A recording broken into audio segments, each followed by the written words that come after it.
అసలు ఏ వీడియోలు పెట్టడం ఏంటండి? ఏ వీడియోలో వాళ్ళు భజన కొట్టించుకోవడం ఏంటండి?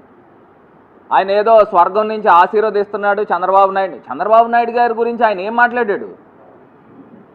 మాట్లాడాడు? సాక్షాత్తు ఔరంగజేబుతో పోల్చాడు.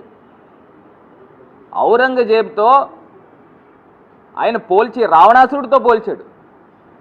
ఇది చరిత్ర, ఇది ఆయన నోటితో ఆయన మాట్లాడిన మాటలు. మరి ఒక వీడియో చేసి మరి ప్రజల్ని అమాయకులు అనుకుంటున్నారో లేకపోతే అందరికీ చెవులో పువ్వులు పెడుతున్నారో అర్థం కావట్లా. మరి లోకేష్ని ఆయన రాజకీయ వారసుడిగా ఏ వీడియో ద్వారా మరి ప్రకటించడం అంటే అందరు నవ్వుకుంటున్నారు.